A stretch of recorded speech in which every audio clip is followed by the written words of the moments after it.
Welcome to Mia Horror Stories. To make it easier on your eyes, this video plays against a black screen, so you can close your eyes, get comfortable, and let the story take over. But don't relax too much, the ending might just catch you off guard. Stay with me until the very last word. The first time it happened, it was so small I almost talked myself out of seeing it. I'd just come back upstairs with a bowl of cereal and my phone in my teeth because the Bluetooth in the kitchen never reaches the office. The house was doing its usual early evening noises, radiator ticking like someone tapping a spoon against glass, the soft thunk of my neighbor's front door across the narrow street, a gull somewhere over the river letting out that stupid laughing cry. My laptop was open on the desk where I'd left it. The security app was still up because I'd been obsessively checking it all week, even though nothing ever happens in this neighborhood. Old habit, old anxiety. There was a red dot on the front door camera timeline. Motion detected, 6:41 p.m. That wasn't the weird part. The wind sets it off. A cat sets it off. A delivery guy sets it off if he breathes in the wrong direction. The weird part was that at 6:41 p.m., I was in the kitchen, barefoot, watching water boil, because I'm the kind of person who watches water boil when I'm already running late. I clicked. Video loaded with that slight delay that always makes me feel like I'm watching the past through a dirty window. The image was crisp, one of the reasons I paid too much for the system. The porch light made a clean cone in the dusk. The front steps looked exactly like they always did. 2 concrete slabs with a hairline crack at the corner. 1 crooked planter of dead lavender I kept forgetting to replace. My bike lock looped around the railing like a sad bracelet. And then I saw me. Not a blur. Not a shape. Me. Same dark green hoodie I was wearing right now. Same jeans with the frayed knee. Same slouchy way I carried my shoulders like they were tired of holding me upright. The figure on the screen came down the hall inside, and the front door opened inward. My face turned slightly toward the camera, as if I'd heard something outside. The porch light hit my cheekbone and the edge of my nose. Even on a grainy security feed, I can recognize my own face. I watched me step out, close the door, and start down the steps. The sound came through faintly, my door's latch clicking, the hinge giving its familiar little squeal I keep meaning to oil. A car passed somewhere at the end of the street, tires hissing on damp pavement.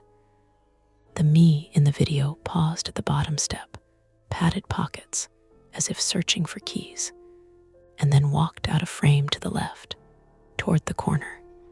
The video ended. I sat there with the spoon halfway to my mouth. The cereal had gone soft enough that the milk tasted like paper.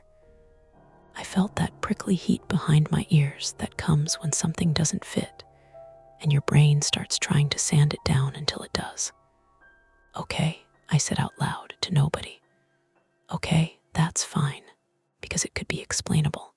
It had to be a glitch, a timestamp error, a cached clip from another day that the app was reassigning to the wrong time. It happens. Software is brittle. Cameras hiccup. Cloud systems mix things up. My first move was idiot simple.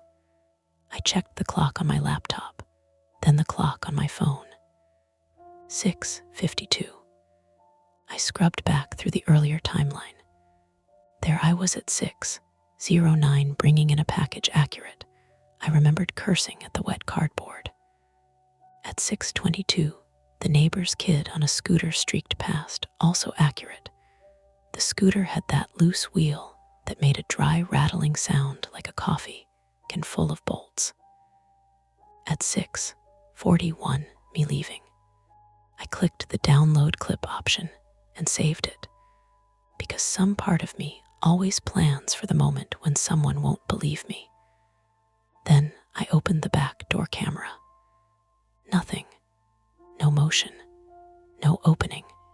Just a dim rectangle of yard and the trash bins pressed against the fence.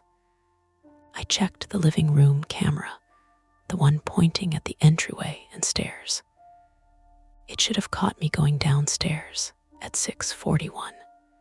The living room timeline showed motion at 6:38, a shadow moving across the rug as if I'd passed the doorway. But the clip itself didn't match. In the living room feed at 6:38, the stairwell was empty. The coat rack leaned the way it always did, slightly off level. The corner of my mail pile on the console table was unmoved. No one came down. No one crossed. A quiet house held still, like someone had pressed pause. I swallowed, and the cereal scraped my throat. I didn't realize I'd been holding my breath until I let it go, and it came out as a short laugh. "I'm losing it," I said, and the words sounded too casual for the way my fingers were trembling around the spoon. My phone buzzed, Maya calling. I considered ignoring it because I didn't want to hear my own voice try to explain this, but my thumb moved anyway. "What's up?" I said. "You're home," she asked immediately, no greeting, just that practical tone she gets when she's trying not to panic. "Yeah." Why, there was a pause long enough that I could hear traffic behind her, the muted roar of a city street, and someone's music leaking out tinny and too loud. She started, then stopped like she'd bitten her tongue. "I'm down the block. I thought I saw you. You're down the block from my house." "I'm on," she exhaled. "I was driving past, okay? Don't do that thing where you get weird about it. I was going to swing by because I'm in the neighborhood, and I saw someone in your hoodie." My hand went cold around the phone. "Maya, what? Did you see their face?" Another pause. Her voice dropped. "No, they were turned away. It was quick. They went around the corner by the coffee shop." The spoon clinked loudly against the bowl when I set it down, the sound too sharp in the small room. "Maya," I said, keeping my voice level by force, "I haven't left the house." She didn't answer right away. The sound of her car's turn signal clicked steadily in my ear. Then, "Okay." "Okay what?" "Okay. I believe you." She said it like she was choosing her words carefully, which meant she didn't fully believe me but didn't want to say it. "I'm serious. I'm not arguing. She took a breath. "Do you want me to come over? Like, right now?" In my head, I replayed the clip of the front door camera. The way I had padded my pockets at the bottom step. The same habit I have when I'm checking for keys and wallet. The same tiny unconscious gesture. That detail made it worse, not better. Anyone could wear a green hoodie. Not everyone pats their left pocket twice before stepping off. The radiator ticked again. Somewhere inside the wall, plumbing gave a low groan like a throat clearing. The normal noises were suddenly too loud, like my senses had turned up the volume. "I don't know," I said honestly. "I don't know what I want." "You want me there," Maya said. "You always want backup, and you hate asking for it." That was the thing she knew about me. I can handle a lot until I can't, and then I don't want anyone to see the moment I tip. I'd spent years training myself to look calm, to look competent, to look like someone who didn't get spooked by his own shadow. It was a point of pride. It was also, if I'm being fair, a weakness. "My camera says I left," I said, because it felt safer to say that than someone who looks like me walked out of my house. Silence. Then she said, softer, "What do you mean, your camera says you left?" I turned the laptop so I could see the front door feed again, as if looking at it would make it less real. Motion clip, I said. 641. It's me, send it. I did, I saved it. No, send it to me. I fumbled the file into a message and hit send. There was a moment of lag, and then the delivered checkmark appeared. On the phone, I heard her inhale as she watched. Okay, she said slowly. Okay, that's you. I know. Her turn signal stopped. A moment later, I heard the faint rise and fall of her breathing. Is the clip time wrong? Could it be yesterday? No, I was in the kitchen at 6:41. I remember because the kettle was. I stopped. My brain was trying to build a strong case out of flimsy materials. It doesn't matter, Maya, I didn't go out. Do you have anyone else's access? She asked. Like, if someone has your login. No. Could someone have copied your key? My eyes went to the little hook by my desk where my keys hung. They were still there. 3 keys and a chipped plastic fob for the back gate. I walked over, touched them. Cold metal, solid, real. I don't know, I said. There was another sound in the house then, subtle, but it pulled my attention the way a dog's ears flick to a distant noise. Not from the radiator, not the plumbing. A faint creak from downstairs, like a floorboard taking weight. I stood still, keys in my hand. The house settled. The creak didn't repeat. Maya, I said quietly, and she must have heard the change in my tone. What is it? I swallowed. I think there was a noise. Are you alone? Yes. Lock your office door, she said immediately. My office didn't have a lock. None of the upstairs doors did. Old house, old hardware, charming until it's not. I can't, I said. Another tiny sound, closer this time. A soft, almost careful tap somewhere below, as if a knuckle had brushed wood and then stopped. My pulse moved into my throat. I forced myself to breathe through my nose, slow and controlled, the way my therapist had taught me back when I'd first moved into this place. And I couldn't sleep because every nighttime noise sounded like an intruder. Maya, I said, trying to sound normal, are you still in your car? Yes, I'm 2 minutes away. Come. I'm coming, she said, and the engine note shifted, the phone picking up the rumble as she pulled off. I walked to the top of the stairs. The banister was cool beneath my palm. The downstairs hallway was dim, lit only by the faint spill from the streetlight filtering through the frosted glass beside the front door. I couldn't see the whole entryway from here. The angle cut off the bottom step. I listened. Nothing. Just the house. Tick, groan, distant gull. Somewhere far off a dog barking once and stopping. My thumb hovered over my phone screen. 911. That felt like a ridiculous overreaction. Hi, yes, my security camera caught me leaving my house, but I didn't. They'd send someone eventually, maybe. Or they'd tell me to call the non-emergency line and file a report that would go nowhere. But I could also go downstairs and check the lock, check the cameras again, make sure the door was still bolted, make sure I wasn't letting my mind turn a glitch into something bigger. Or I could stay up here, wait for Maya, and not move until I had another set of eyes in the house. Another creak, this one unmistakably from the first floor. A slow, deliberate shifting sound, like someone adjusting their weight in a hallway. My breath came shorter. The air smelled faintly of warm cereal and dust, and the lemon cleaner I'd used on the counters.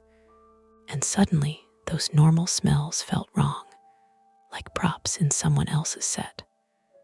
I backed away from the stairwell, then stopped, caught between 2 instincts. Go look and don't go look. Maya's voice came through the phone, slightly breathless now, punctuated by the sound of her car's tires on wet road. I'm almost there. Stay upstairs.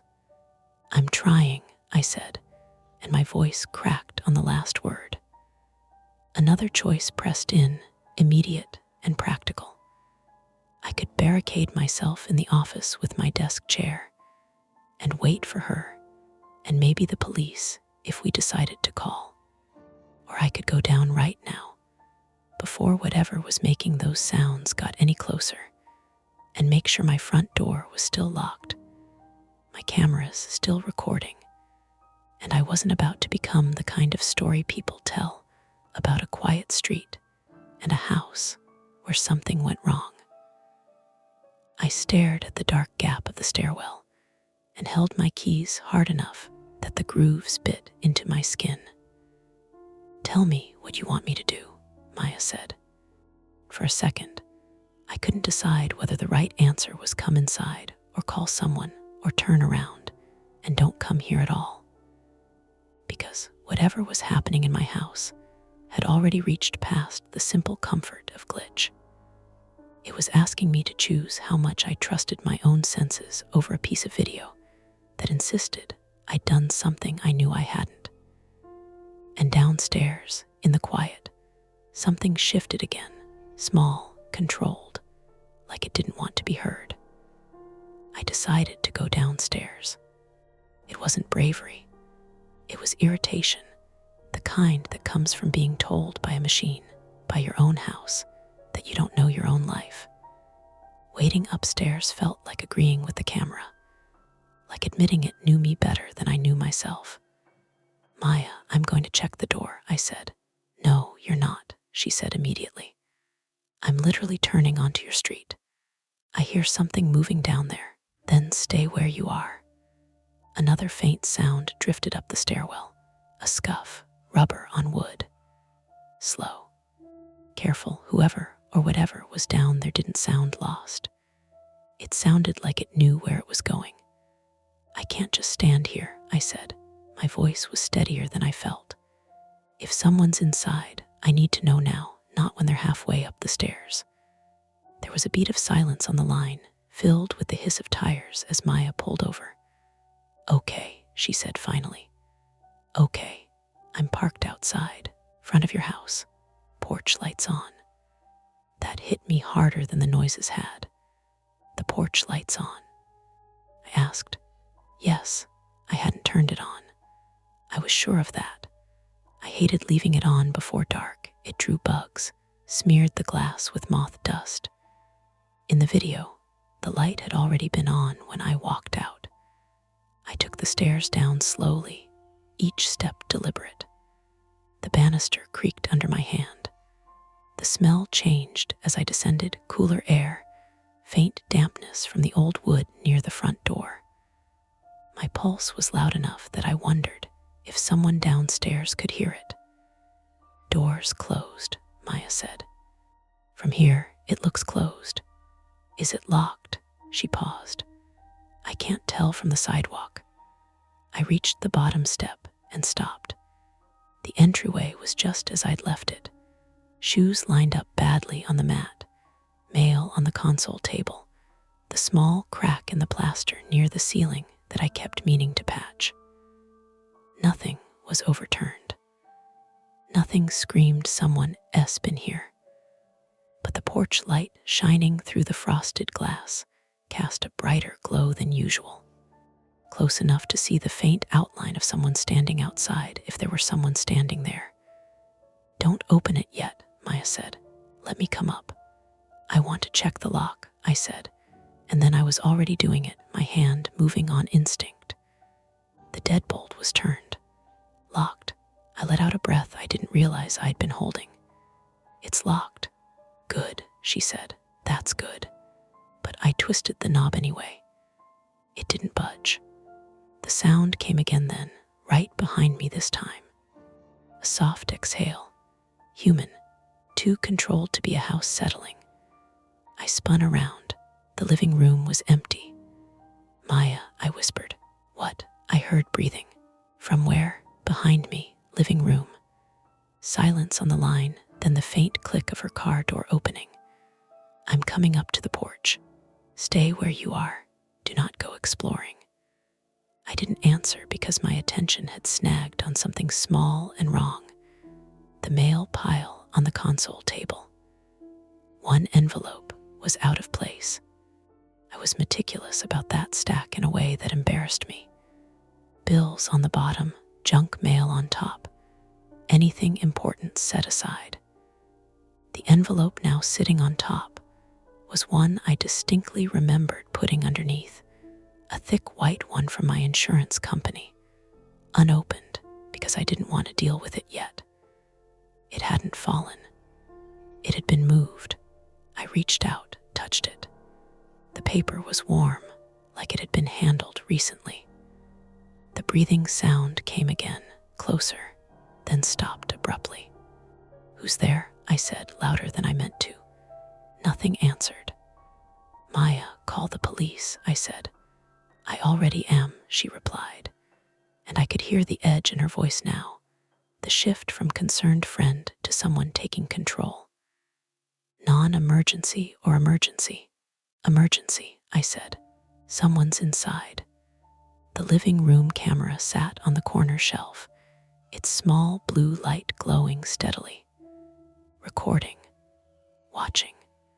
Suddenly hated it. Hated the idea that whatever was happening was being flattened into silent video while my body shook with adrenaline. "Tell them to hurry," I said. "I am," she said. "They're dispatching." A shadow moved at the far end of the hallway. Not fast, not darting. A slow lean into view, then back out again, like someone checking whether they'd been seen. My mouth went dry. "Maya," I said, "there's someone here." "I'm at your door," she said. "I can see inside through the glass. I don't see anyone." "That doesn't mean," the front door rattled. Once. Twice. Someone tried the handle from the outside. I stared at it, disbelief cutting through fear in a sharp, nauseating wave. "Someone else at the door," I said stupidly. "That's me," Maya said. "I'm trying to get in." "No," I said. "No, you're on the phone with me." There was a long, horrible pause. "Then who just tried your door?" she asked. The handle turned again, harder this time. The deadbolt held. I backed away until my shoulders hit the wall, eyes flicking between the door and the dark hallway. My mind raced through possibilities, none of them good. 2 people, one inside and one outside. Someone wearing my clothes to confuse things. Someone with my face on camera. "Maya," I said, "step back from the door." "I already did," she said, and her voice was tight now. "I'm standing by my car. The porch is empty." The handle stopped moving. Then the porch light went off. The house plunged into relative darkness, the frosted glass turning from pale white to a dull gray. I could hear Maya breathing hard on the phone, the sound of her shoes on concrete as she moved. "I didn't touch the switch," I said, because it felt important to say it out loud. "I know," she said. "Okay, police are 3 minutes out. Stay inside. Lock yourself somewhere. The office upstairs. No lock. The bathroom had a flimsy one that stuck sometimes. The bedroom, also no lock." Another sound from the hallway. A footstep, unmistakable now, heel to toe on hardwood. I grabbed the nearest thing with weight, a ceramic umbrella stand by the door, and held it like a club, my arms already aching. I hated that this was happening in my own house, hated how quickly I'd gone from rational explanations to pure animal readiness. The living room camera chirped softly, a notification sound from the app on my phone. Another motion alert. I glanced down without meaning to. Motion detected, front door, live view available. Against every instinct, I tapped it. The porch feed filled the screen. The porch light was off, but the street light across the road gave enough illumination to see. Someone stood at my front door, wearing my hoodie, facing the camera, my face. "Maya," I said hoarsely. "What?" "They're on the porch, there," I couldn't finish. On the screen, the person smiled, not wide, just enough to lift one corner of their mouth. Then they raised a hand and knocked. From inside the house, I heard the knock echo through the door, solid, deliberate, 3 firm taps. At the same time, behind me in the hallway, something shifted its weight and took a step closer. I didn't open the door. That felt like the only smart decision I'd made all night, and it came less from strategy than paralysis. My feet were glued to the hardwood, my grip whitening around the ceramic umbrella stand.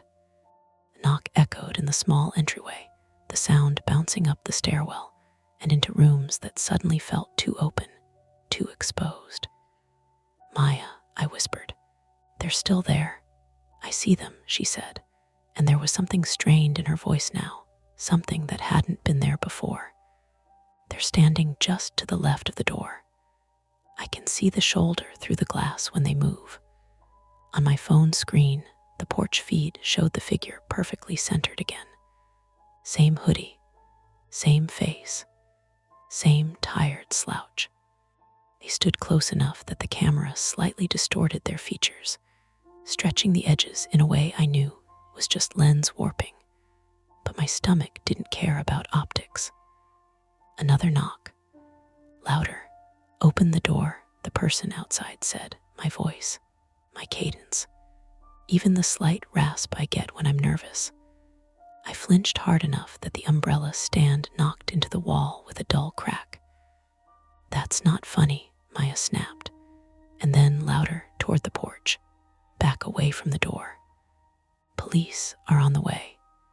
On the porch feed, the figure's eyes flicked to the side toward Maya's car, I assumed, and then back to the camera. Their mouth twitched. "Who's that?" they asked. "Why is she here?" The sound of a footstep behind me made my whole body jolt. I spun, heart hammering, the stand raised. The hallway was empty again, shadows pooling at the edges where the overhead light didn't quite reach.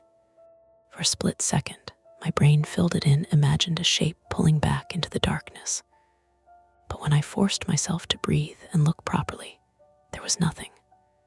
"Maya," I said, my voice shaking now, "I think there's someone inside too." "I know," she said. "Okay, attempt one. Can you get upstairs and barricade? Bathroom, maybe." The bathroom was halfway up the stairs on the right. Narrow door, cheap lock. It stuck, but it existed. I nodded even though she couldn't see me. I moved slowly, backing toward the stairs, never taking my eyes off the front door. The figure outside watched me through the camera, their head tilting as if curious. The misalignment between what I saw on the screen and what I could see through the frosted glass made my head swim. Halfway up the stairs, my foot hit something soft. I stumbled, caught myself on the railing, and looked down. A hoodie lay crumpled on the step. My hoodie. Not the one I was wearing, the other one, older gray. The one I used for painting and yard work. I hadn't worn it in weeks. I was sure of that. "Maya," I said, my mouth dry. There's clothes on the stairs." "What kind of clothes?" "My hoodie, the gray one." Could that have been there before?" "No." The answer came out sharp, immediate. I would have remembered. My foot brushed it again, and something clinked softly inside the fabric. I crouched despite myself, every nerve screaming at me not to take my eyes off the door. I reached out and patted the pocket. Keys. I pulled them out with shaking fingers. 3 keys and a chipped plastic fob for the back gate. My keys. The ones that were supposed to be on the hook upstairs. For a moment, the fear spiked so high it went hollow, like I'd been punched in the gut. Then my brain latched onto the detail and refused to let go. "Maya," I said, "my keys are on the stairs." "What?" "The same set. Gate fob and all." That's okay. That's important. That means someone had access, I said, at some point. Okay, she said again, grounding herself. Okay, that explains the lock. That explains inside access. Another knock boomed through the house, harder now. The figure outside leaned closer to the camera, their face filling the frame. Come on, they said. You're making this worse. The breathing sound came again from the hallway behind me, longer this time, unmistakably human. I bolted the rest of the way up the stairs, my legs burning, and slammed myself into the bathroom. The door closed with a hollow thud.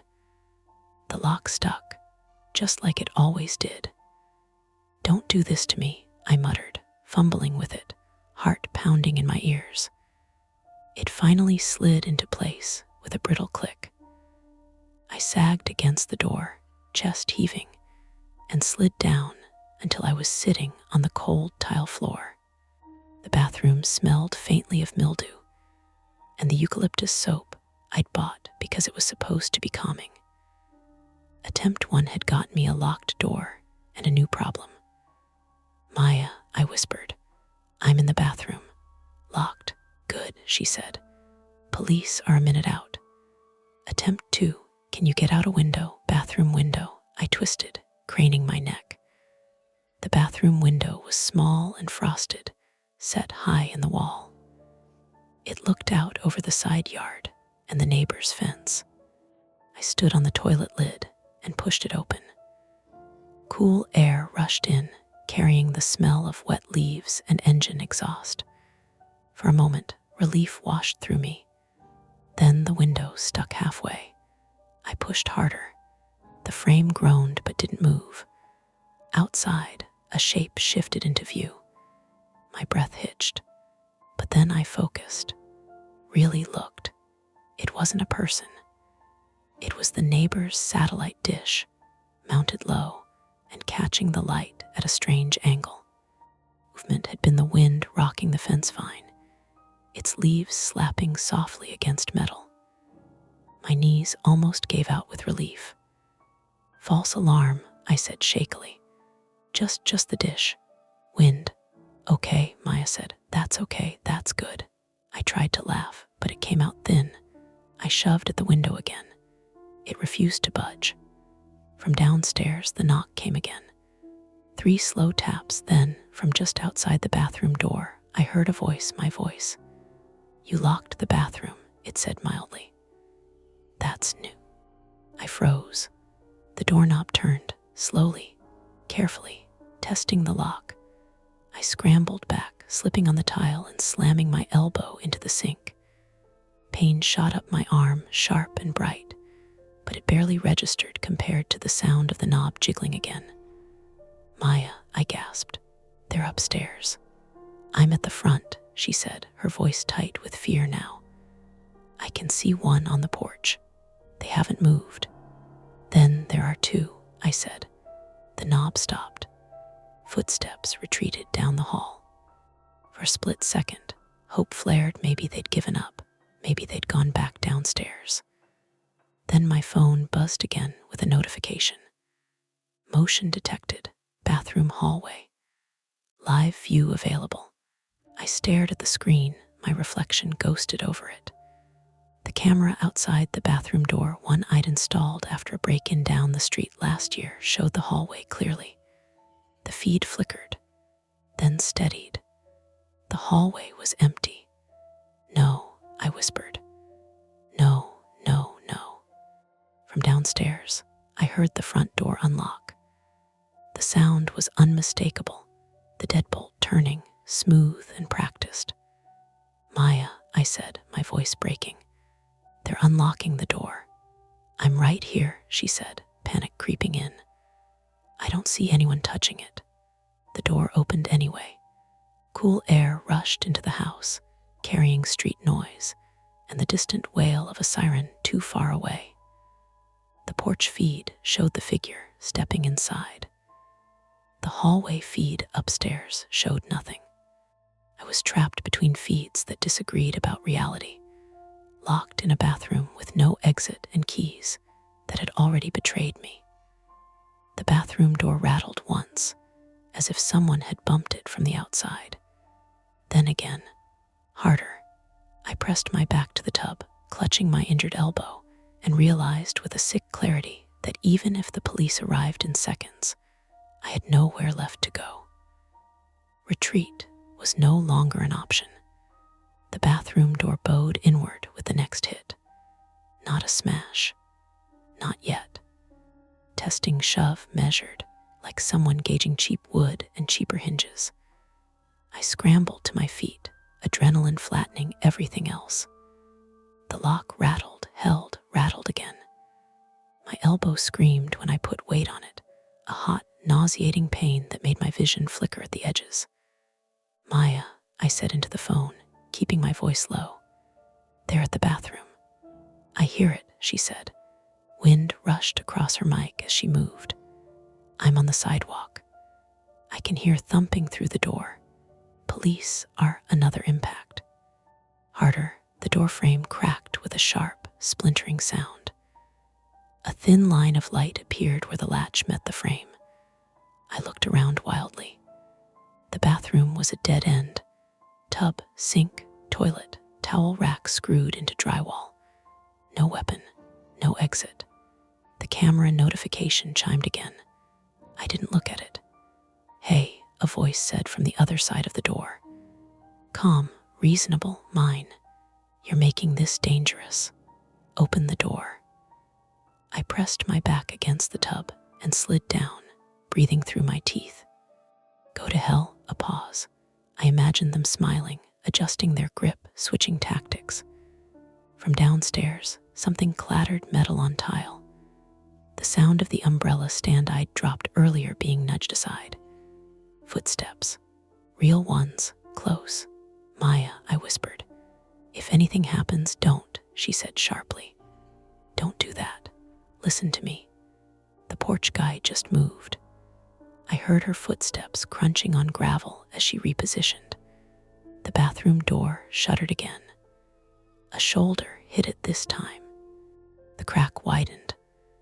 Wood fibers peeled, exposing pale, raw grain. I grabbed the towel rack and yanked.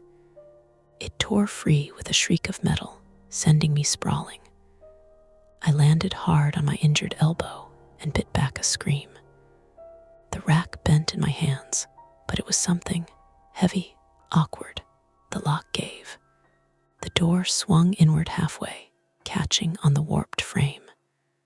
A face appeared in the gap. My face, close enough that I could see details the camera never caught. The faint scar on the chin that wasn't mine, the eyebrows a shade too straight. The skin looked wrong up close, not unreal, just rehearsed, like a mask learned over time. "You really should have stayed upstairs," he said quietly. I swung the towel rack with everything I had. It connected with his shoulder, a dull, meaty thud that vibrated up my arms. He grunted, more surprised than hurt, and the door burst the rest of the way open as he stumbled back. I didn't wait. I ran. The hallway blurred as I tore past the camera, past the bedroom door, down the stairs 2 at a time. My foot slipped on the last step, and I went down hard, catching myself on the wall, stars exploding behind my eyes. From the front door, I heard Maya shout my name. The porch door was open. The other one, the porch one, stood just inside the threshold, framed by streetlight and open air. Same hoodie, same posture. He turned as I skidded into view. For a split second, the world stalled. 2 versions of the same man facing each other across the entryway, both breathing hard, both real. "Back up," Maya yelled from outside. The porch guy lunged for the door. I slammed my shoulder into him. We crashed into the console table. Mail exploded everywhere. The insurance envelope tore open, papers skittering across the floor. He smelled like my soap. That eucalyptus note. It hit me hard, intimate, and wrong. We grappled clumsily, two untrained bodies colliding in a space too small. He was stronger than he looked, or maybe just more prepared. His knee drove into my thigh. I gasped and lost balance. Behind us, the bathroom intruder barreled down the stairs. "Police," Maya screamed, and this time it wasn't a warning. It was a lie she was throwing like a weapon. The porch guy hesitated, just a fraction. I used it. I grabbed the open insurance papers off the floor and shoved them into his face, blinding him long enough to wrench free. It was stupid, desperate. It worked. I staggered backward, pain flaring everywhere at once. The sound of a siren cut through the night, close now. Real. The porch guy bolted, not toward the street, toward the back of the house. "Gate," I shouted hoarsely. "He's going for the back gate." Maya moved fast. I heard her footsteps pound around the side of the house. The bathroom intruder skidded to a stop at the bottom of the stairs, eyes flicking between me and the open front door. Calculation replaced confidence. I raised the bent towel rack again, hands shaking. "Don't," I said. My voice barely sounded like mine anymore. "It's over," he smiled. Smaller now, tight. "Wasn't supposed to be," he said. Then he turned and ran for the back hallway. I chased him. The back door stood ajar, the latch scraped and scarred. Cool air poured in, along with Maya's shout, and the clang of the gate slamming shut. A crash sounded from the yard. A body hitting fence. A curse, not my voice this time, higher, panicked.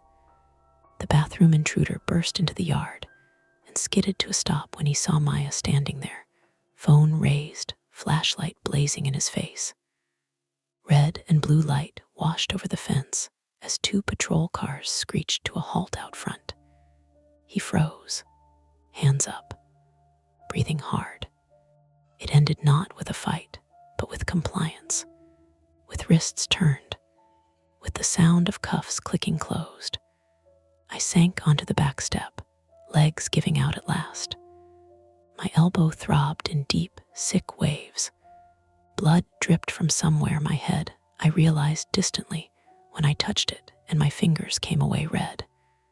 Police voices filled the yard, orders, radios crackling. Names asked, names answered. They took the men away separately. Only later, much later, wrapped in a blanket in the back of an ambulance, did it come together. Two men, brothers, similar build, similar face. One had spent months learning my routines, watching from across the street, copying my walk, my voice, the way I patted my pockets. They decloned my keys from a briefcase I carried into a cafe weeks ago, slipped the copy back before I noticed, installed a cheap Wi-Fi jammer to scramble camera feeds at critical moments, create overlaps, confusion. The me on camera was bait, a distraction, an alibi being built in reverse. They weren't there to hurt me. They were there to use me. Identity theft, insurance fraud, a staged disappearance that would have started tonight. They underestimated one thing: how hard it is to disappear someone who's still fighting. The cost came later, in quieter ways. My elbow needed stitches. My head throbbed for days. Sleep didn't come easily after that, not with every creak sounding like footsteps, not with every reflection asking if it was really me. The cameras still work. I check them less now. But sometimes, when I scrub back through the footage, I still catch myself flinching, waiting to see myself walk out the door again. The hospital discharged me just after 2 in the morning, when the waiting room had thinned to a few slumped figures, and a janitor pushing a cart that smelled faintly of bleach and burnt coffee. 6 stitches in my elbow, a mild concussion. Instructions I nodded through even though I knew I wouldn't remember half of them. Maya drove me home. Neither of us talked much. The city looked different at that hour, emptier, flatter, like a stage after the actors have gone and someone forgot to turn off the lights. Every red signal felt personal. Every parked car made my shoulders tighten. At the house, the porch light was off. I stood there longer than necessary, keys heavy in my pocket, listening to the quiet. The police had left tape on the back gate and a report number on the kitchen counter. Someone had boarded up the bathroom door where the frame had split. It all looked temporary in the way disasters do once the adrenaline drains away. "You don't have to go in tonight," Maya said. "You can stay with me." I almost said yes. The word hovered on my tongue, soft and tempting. But the house was mine. What they'd tried to do only worked if I let the place become something else. Evidence, a crime scene, a story other people told about me. "I need to," I said. She nodded, not arguing. She walked me inside and stayed until I'd eaten something small and swallowed 2 painkillers with shaking hands. When she finally left, she hugged me too tightly, like she was trying to imprint my shape. "Call me if you hear anything," she said. I almost laughed. Sleep came in pieces. I woke every hour to the sound of the radiator, the wind, my own breathing too loud in the dark. Once, I woke convinced someone was standing at the foot of the bed. It took a long minute to realize it was just the shadow of the chair, clothes draped over it the wrong way. In the morning, the house looked ordinary again. Sunlight caught the dust in the air. The insurance papers lay stacked neatly on the counter, dried and smoothed by a police tech who'd worn gloves and apologized for the mess. The cameras blinked their steady blue lights. They still worked. The detective came by late morning, a man with tired eyes and a notebook that already looked too full. He walked me through what they knew. The brothers had been running variations of the same scam in 3 cities. Impersonation, surveillance, social engineering. They didn't need to be me forever, just long enough to create a paper trail that said I'd left, vanished, abandoned my life. "They got sloppy," he said, not unkindly. "Or unlucky." I thought about the moment at the bathroom door, the confidence that had cracked just enough for me to slip away. "They knew me," I said, "too well." He didn't argue. After he left, I sat at my desk and opened the security app. Every clip from the night before had been tagged and copied. Evidence, time-stamped, annotated. I watched myself leave the house again at 6:41 p.m., watched the door close behind me. Knowing how it worked didn't erase the feeling in my chest when I saw it. My brain still flinched, still tried to reconcile memory with image. I deleted the clip. Not all of them, just that one. Over the next few days, life crept back in. Emails, bills, a text from Maya every morning that said "still you," and made me smile despite myself. I changed my locks, canceled cards, sat with a fraud specialist who spoke gently and assumed I'd need things explained twice. I did. The house never quite went back to being neutral. I noticed things now, how sound carried through the vents, how reflections shifted in the hallway mirror depending on the time of day. I stopped wearing hoodies. I didn't know when that happened exactly. Just one morning, I reached for one and felt a sudden, sharp resistance. The camera stayed on. I told myself it was practical, sensible. One afternoon, about a week later, I was scrubbing dried paint off my hands in the kitchen sink when my phone buzzed. Motion detected, front door. I froze. Then I checked the live view and laughed at myself. It was the mail carrier, hat pulled low, already turning away. Still, my hands shook as I dried them. The last loose end came quietly.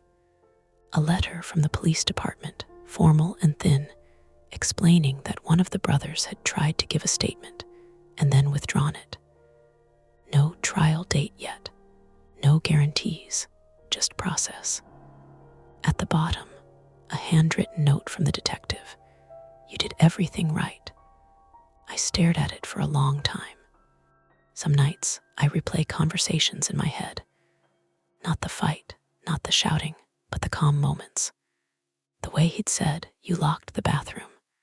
That's new, like he'd been disappointed, like I'd broken character. The cameras don't show anything unusual anymore. No doubled images, no glitches, just me moving through rooms, leaving and returning in ways that match my memory. Mostly. Once, very late, I scrubbed back through an old clip to check a timestamp. The living room was empty. The coat rack leaned. The mail sat on the table. For a fraction of a second, so brief I can't be sure it wasn't compression artifact or fatigue, I thought I saw a shape in the hallway mirror behind the stairs. A sliver of movement where there shouldn't have been any. I closed the app without rewinding. The house settled around me. The radiator ticked. A gull cried somewhere over the river. I locked the door, checked it twice. Then I went upstairs, carrying my phone in my hand, and told myself carefully, deliberately, that this time when the cameras said I was home, they were right. That's it for this nightmare. If you enjoyed it, please like the video, subscribe to Mia Horror Stories, and turn on notifications. It really helps keep the stories alive. And don't stop here. Dive into another one of our videos and keep the fear going. Welcome to Mia Horror Stories. To make it easier on your eyes, this video plays against a black screen, so you can close your eyes, get comfortable, and let the story take over. But don't relax too much. The ending might just catch you off guard. Stay with me until the very last word.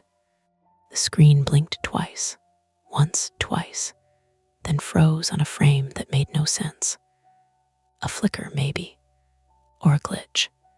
It was just past midnight when Jamie leaned forward, rubbing tired eyes, staring at the security monitor in the cluttered corner of the shop's back office. The black and white grainy footage showed the front sidewalk of the tiny convenience store in West Philadelphia. Rain had started again, tapping on the cracked window like a nervous finger. Jamie frowned.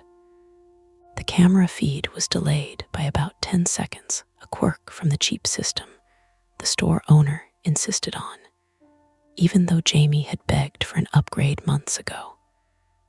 But this time, the pause felt wrong. The screen showed a man standing outside, holding a plastic bag. Except, Jamie was sure he hadn't seen anyone out there a moment ago when she checked the real street through the frosted glass door. Her pulse quickened, but she told herself it was probably just the system lagging again. The rain made everything blurry, and maybe her eyes were playing tricks. She leaned back in the squeaky chair, the smell of stale coffee and cheap disinfectant heavy in the cramped space. "Hey, you still here?" came a voice from the front counter. Jamie spun her head toward the register. Mark was wiping his hands on his apron. He looked up from a crossword puzzle, squinting through thick glasses. "Yeah, just weird glitch on the camera," she said, trying to sound casual. Mark grunted and turned back to the crossword. Weird glitches aren't exactly news around here. He gestured toward the storm outside. Rain messing with everything. Jamie nodded, but she couldn't shake the feeling. That man shouldn't have been there. She glanced back at the screen. The figure was gone now, replaced by an empty sidewalk soaked in puddles. Mark glanced over again. "You're sure you're not just tired?" Jamie's hands twitched on the mouse. Maybe. She hated that she sounded uncertain. She hated it because deep down she was certain, but couldn't explain why. The bell over the door jingled softly, a rare sound for this late on a Tuesday. Jamie's heart skipped. She wasn't expecting anyone. Mark looked up, frowning. Who the hell? She caught a glimpse of a soaked man stepping inside. He was tall, with a hood drawn tight over his face, shoulders hunched against the rain. "Evening," Jamie said, standing. Her voice felt tight. The man's face was partially hidden by shadow and wet strands of hair. He looked younger than she expected, maybe early 20s, but his eyes were sharp, scanning. Mark muttered, "Late-night shopper." The man nodded, then glanced back out the door like he was checking if anyone else had followed him in. He pulled back his hood a little, revealing pale skin and a thin scar running down his left cheek. Jamie froze for a second, caught by the scar. It looked fresh, angry, like a line carved too deep. "Can I help you?" she asked, her voice steadier than she felt. He didn't answer at first. Instead, he reached into his pocket and pulled out a crumpled bill. Jamie noticed the trembling in his fingers. "I just need a pack of cigarettes," he finally said, voice low and a little rough. Jamie turned to the rack, trying to mask how fast her mind was racing. She glanced at Mark, who was watching the man now, clearly uncomfortable. The bell jingled again, this time louder, as the door was pushed open by the gusting wind. The man flinched, but didn't move. "Hey," Mark said, stepping closer to the register. "You okay out there?" The man nodded quickly, eyes darting to the camera mounted above the door, the one Jamie had been watching earlier. He blinked hard, like trying to shake something off. Jamie's stomach tightened. That momentary glance at the camera felt like more than coincidence. Before she could say anything, the man gave a small, almost bitter smile. "Yeah, just tired." Jamie handed him the pack and watched as he pulled out a cigarette and flicked the lighter, the flame briefly illuminating the tension in his face. The smell of burning tobacco mixed with the rain-damp air. "Thanks," he said, voice softer now. As he walked toward the door, Jamie's eyes flicked again to the security monitor. The screen was back to the empty sidewalk, but in the corner of the frame, something shifted, a dark shadow stretching too long, too crooked. For a heartbeat, it looked like a hand pressed against the glass. Then it was gone. Jamie blinked. Maybe it was just a trick of the light, a smear on the lens. But the chill in her spine told her otherwise. Mark looked over, noticing her stare. "You see something?" Jamie hesitated. Maybe could be nothing. Mark shrugged, but Jamie could tell he wasn't convinced. The wind howled outside, rattling the doorframe. They both stood there, the quiet hum of the refrigerator and the drip of rain from the awning filling the room. Jamie's phone buzzed softly on the counter. A text from her sister, "You okay? Haven't heard from you all day." Jamie typed back slowly. "Yeah, just a long shift." She looked back at the screen. The camera was working fine now. No shadows, no figures, but the image she'd seen lingered in her mind. Something that hadn't been there. She rubbed her hands together and said quietly, almost to herself, "I should check the other cameras." Mark raised an eyebrow. "You're sure? Could be a waste of time." Jamie didn't answer right away. The storm outside was growing louder, the light flickering overhead. Finally, she nodded. "Yeah, I need to." Jamie sat back down at the cluttered desk, the glow from the monitor washing over her face. She clicked through the camera feeds: front door, back alley, parking lot, and finally the narrow corridor behind the store where deliveries came in. The timestamp flicked in the corner: 12:17 a.m. The rain had turned into a steady downpour, the storm sounding like a distant drumline. Every so often, a gust slammed against the windows, rattling the old panes. "Everything looks normal," Mark said, stepping in with a mug of lukewarm coffee. "I don't see anything out of place." Jamie kept her eyes on the screens, her hands jittery around the mouse. "It's not normal. I saw something earlier. Jamie, I've been here 10 years. If the cameras showed a ghost or whatever you think, I'd be the first to know. It's probably a glitch." Jamie forced a smile, but inside her chest tightened. She hated that she sounded so unsure, like she was chasing shadows. But the strange thing was, this wasn't just some random glitch.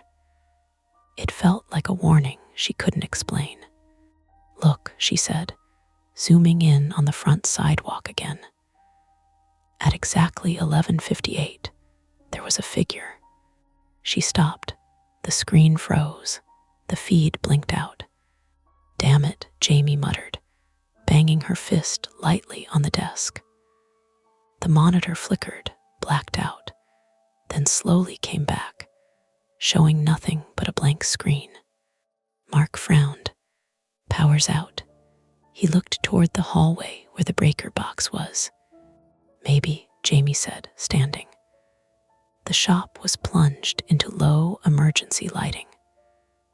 The fluorescent hum vanished, replaced by the buzz of the backup generator kicking in. The whole place felt smaller, colder. Shadows stretched long across the linoleum floor. "I'll check the breaker," Mark said, heading off. Jamie lingered near the window, peering out through the rain-streaked glass. The street lamp flickered, casting patches of yellow and black over the cracked pavement. Her mind spun. What if this wasn't a glitch? What if the power cut was connected? Her phone buzzed again, a message from her sister, Emily. "You okay? Call me when you get a chance." Jamie typed quickly, "Storm's rough." Power flickered here. She looked back at the door, half expecting the scarred man to reappear. The store's old phone rang suddenly, the shrill tone cutting sharply through the quiet. Jamie jumped, heart pounding. She picked up on the second ring. "Hello." Static crackled. Then a voice, low and hurried, came through. "Jamie, you don't know me, but you need to listen. The cameras, there's something wrong. They're not just broken. You have to get out. Now." The line went dead. Jamie stared at the receiver.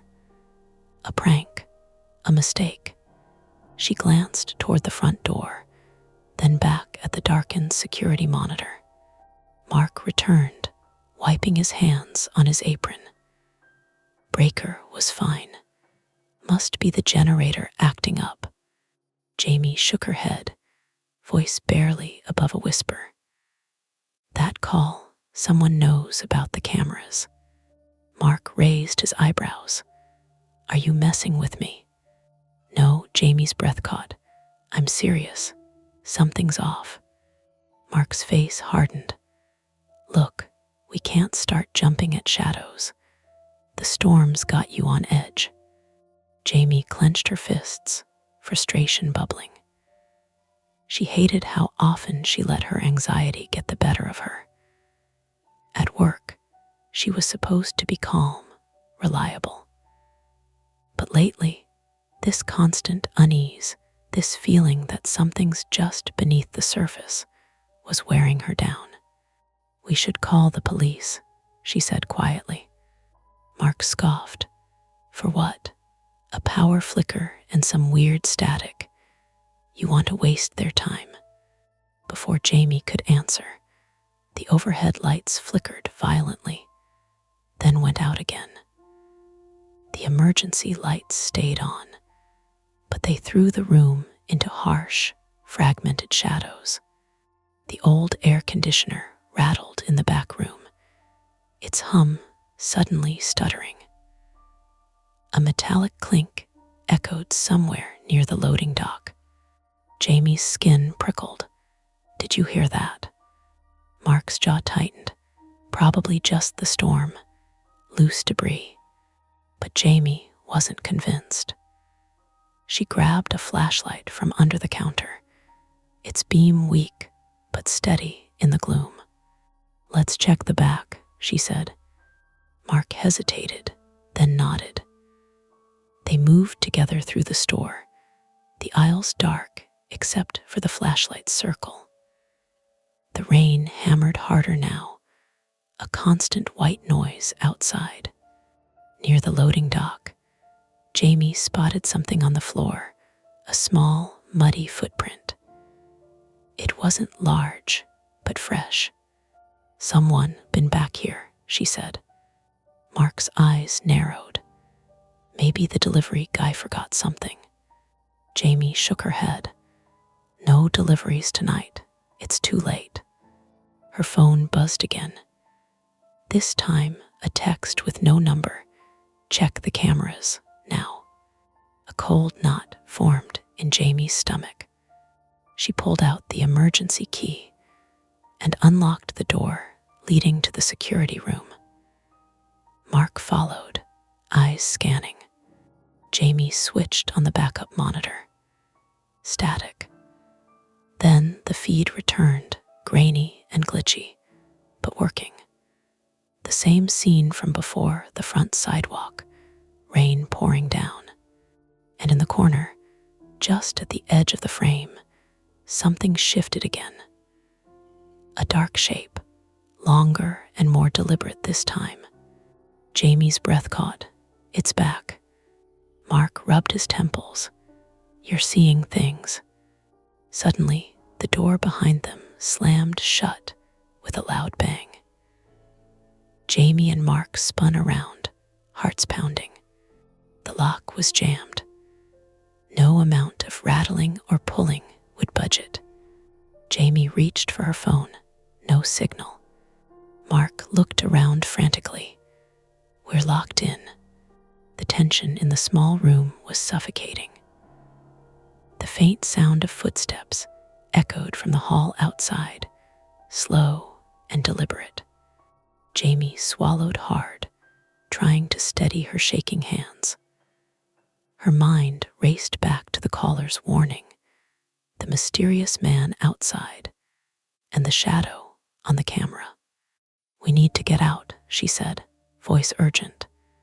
Mark nodded, but his face was pale and fast.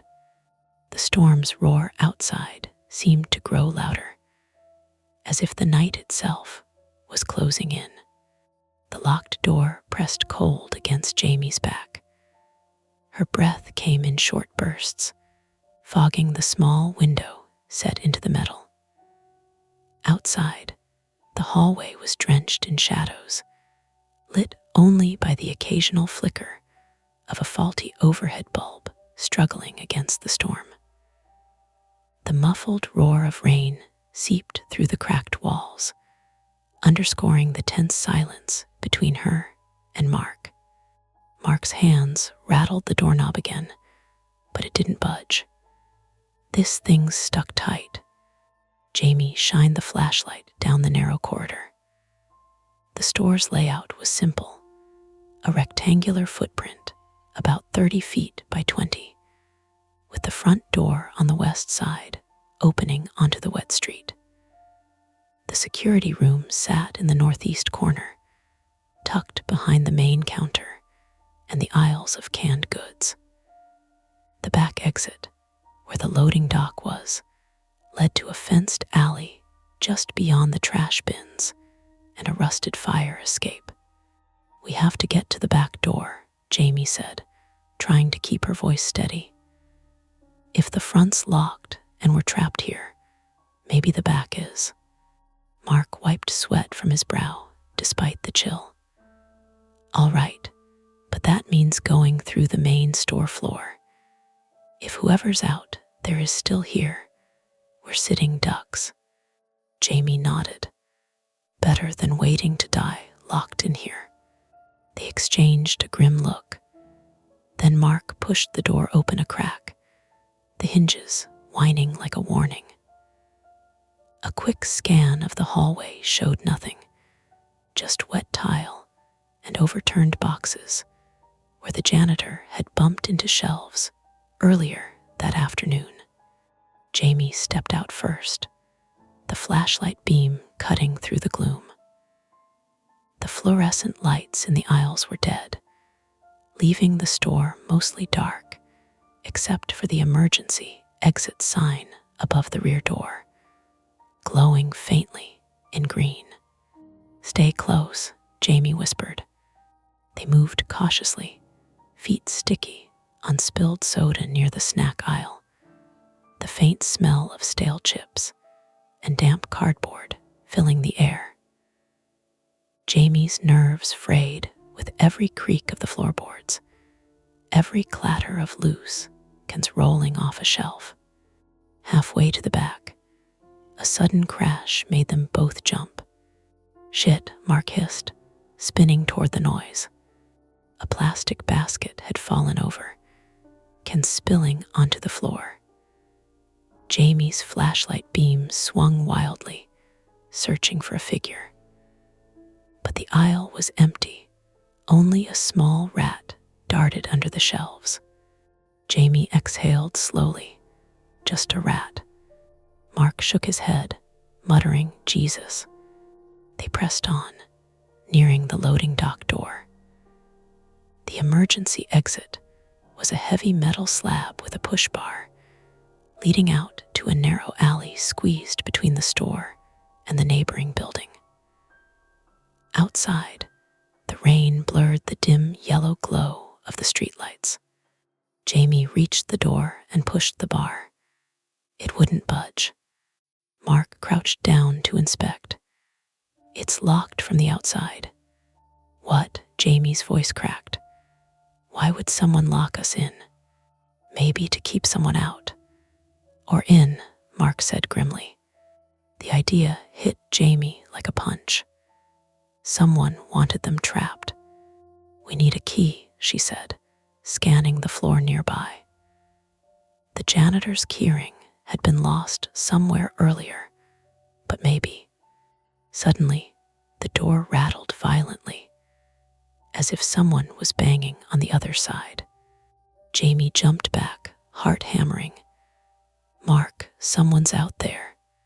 The banging grew louder, more urgent. Jamie raised the flashlight to the small window in the door, but the thick rain distorted her view. "Hey," she called, "who's there?"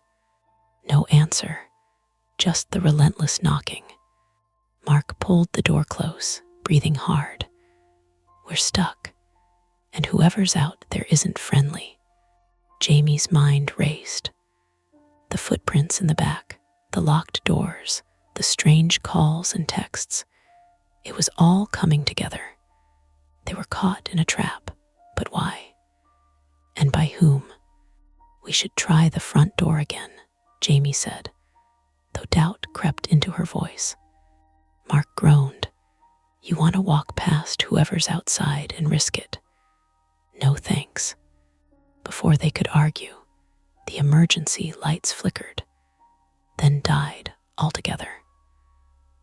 The store was plunged into near-complete darkness, save for the flashlight and the faint glow of the storm outside. Jamie's hand shook as she raised the beam, catching a movement near the checkout counter.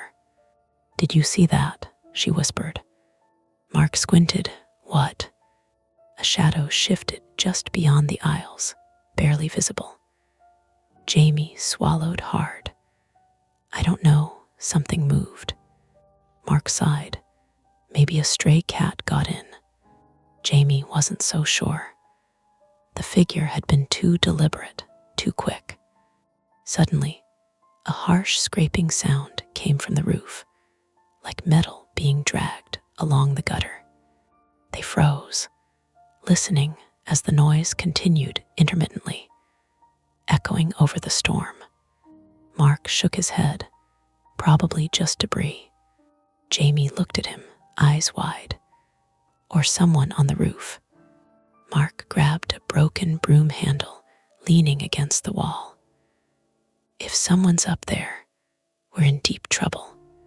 They crept toward the front entrance, trying to stay as quiet as possible.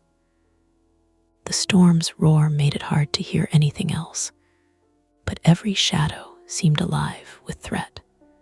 Reaching the front door, Jamie peeked through the rain-smeared glass. The sidewalk was empty, no sign of the scarred man or anyone else. She turned to Mark, trying to hide her relief. Maybe they left. But the security camera screen, now flickering on a small handheld tablet Jamie had grabbed from the counter, showed a different story. In the lower corner, barely visible, a dark figure crouched just beyond the frame of the camera's usual view. It moved slowly, methodically, as if waiting. Jamie's stomach dropped. They're still here. Mark's grip tightened on the broom handle. This is worse than I thought. Suddenly, the tablet beeped with a notification, a low battery warning. The screen began to dim. Jamie scrambled to plug it in, but the power strip was dead. The storm must have taken out the circuit. Mark growled, "We're losing our eyes." Before Jamie could respond, the tablet's screen flickered and showed something that froze her blood.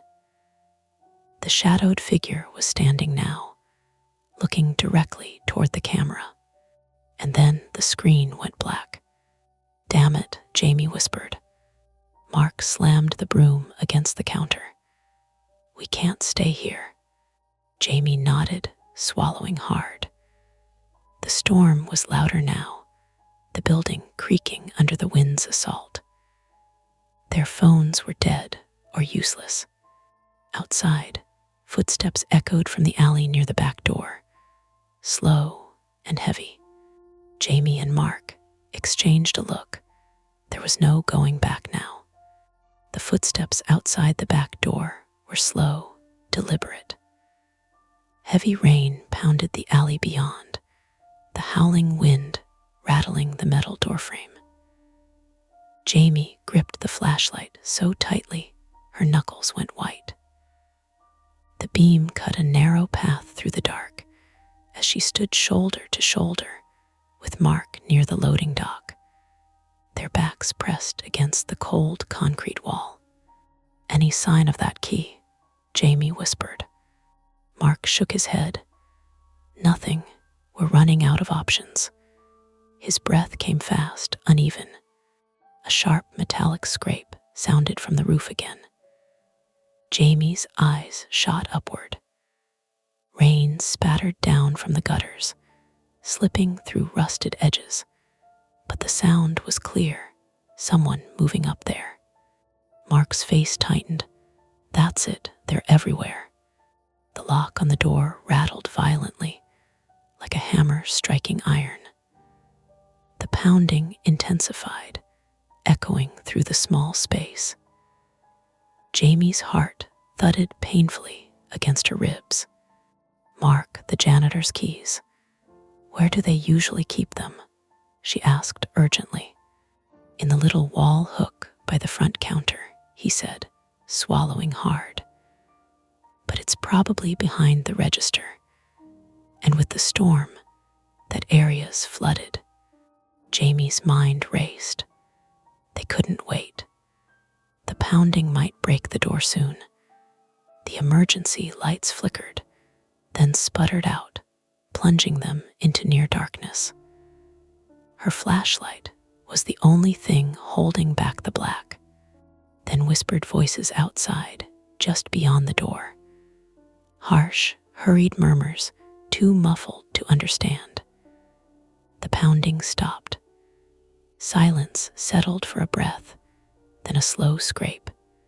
Jamie squeezed her eyes shut. Her throat burned with panic, but she forced herself to breathe evenly. Suddenly, the door burst inward with a loud crack. Splinters flew, the lock shattered. Mark shoved Jamie back as a tall figure stepped inside. The scarred man. He was soaked, rainwater dripping from his dark jacket, face grim and tense. His scar gleamed raw in the flashlight beam. "Get down," Mark hissed, brandishing the broken broom handle. The man held up his hands slowly. "Wait, I'm not here to hurt you." Jamie stared, heart hammering, confusion crashing over her. "Then what are you doing here? Why lock us in?" The man's eyes flicked nervously toward the back door. "They're after me. They rigged the power. They want to trap you too."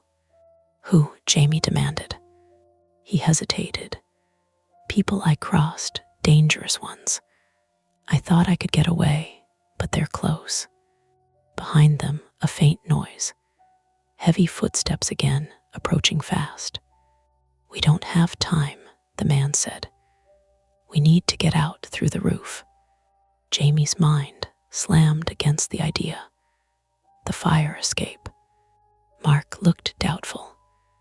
"You want us to climb up there in this storm?" The man nodded sharply. "It's the only way." Jamie's lungs burned as adrenaline surged. "Okay, let's move." They darted toward the back door, now open, but guarded by shadows. The alley outside was slick with rain and trash, the street lamp's weak glow throwing long, shaky shadows. Jamie's fingers trembled as she grabbed the metal ladder welded to the fire escape. The cold bit into her palms as she hauled herself upward. Mark and the man close behind. The wind whipped fiercely, making the ladder sway. Jamie's heart pounded in her ears. Halfway up, a sudden scream shattered the night, a high, piercing sound from below. Jamie froze. She looked down and saw two figures racing through the alley, dark shapes moving fast, their intent clear. "They're coming," she shouted. Mark climbed faster, nearly slipping. Jamie's arms ached, muscles trembling. The man pulled himself up beside her, scanning the rooftop. "Go," he urged. They scrambled onto the roof, rain slick beneath their feet. The city's lights flickered beyond, hazy and distant through the storm. The fire escape led to the next building's roof. But between them and safety lay a gap about 4 feet wide, spanned only by a rickety wooden plank, soaked and rotted. Jamie's breath caught. She looked at the plank. It creaked under Mark's tentative step. "Be careful," he warned. Jamie squared her shoulders, took a deep breath, and stepped onto the plank. It groaned but held. Halfway across, the wood cracked sharply. Jamie's heart leapt as the plank bent precariously. She froze, gripping the ledge on the other side. Mark's voice was urgent. "Keep moving, don't stop." With a desperate surge, Jamie lunged forward, rolling safely onto the next roof. Mark followed, breathing hard but safe. The scarred man lingered on the plank, testing it carefully. Suddenly, the plank snapped beneath him. He yelped, grabbing the ledge just in time to stop his fall. Jamie and Mark reached out, pulling him up, muscles straining. Once all three were safe, Jamie collapsed against a vent, chest heaving. "We need to keep moving," the man said. They navigated the labyrinth of rooftops, the storm relentless. Jamie's legs burned, her hands raw from climbing. Suddenly, Mark stumbled on a loose tile, twisting his ankle badly. He collapsed to the ground with a harsh cry. Jamie rushed over. "Mark, can you walk?" He gritted his teeth. "I'm not sure." The man looked around desperately. "We can't leave him." Jamie bit her lip. "We have to. We'll help you if you stay here. I'll call for help once I get a signal." Mark shook his head. "No way, we stick together." Jamie glanced at the sky dawn was creeping in, pale and cold. They couldn't stay on the rooftops forever. Suddenly, a siren wailed faintly in the distance. The man looked toward it. "Police." Jamie's throat tightened. Relief and fear tangled inside her. Before they could plan, footsteps thundered on the roof behind them. The pursuers had found them. They scattered, darting toward a fire escape leading down to the street. Jamie helped Mark, supporting his weight. They reached the bottom as police lights flooded the wet street. Officers swarmed the alley, shouting commands. Jamie collapsed against the wall, exhausted, rain soaking through her clothes. Mark winced, clutching his ankle. The scarred man was taken into custody, explaining everything between gasps. Jamie watched the flashing lights, feeling the weight of everything, the fear, the bruises, the close calls. She looked at Mark, who managed a weak smile. "We made it," she whispered. But in her chest, a cold ache lingered, the certainty that what they faced wasn't over. The fluorescent lights buzzed faintly in the hospital waiting room, sterile and bright, an uneasy contrast to the storm's aftermath that still clung to Jamie's skin like cold sweat. Mark sat beside her on the stiff plastic chairs, his ankle swollen, and propped on a pillow beneath the thin blanket nurses had handed him. His jaw was tight, but his eyes held a weary relief.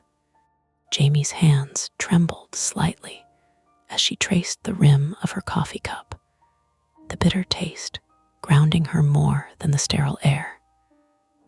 The police had taken statements, collected the store's security footage before it was rendered useless, and assured them they were doing everything they could. The scarred man was in custody, at least for now, his story tangled with some local criminal conflict Jamie barely understood. "You holding up okay?"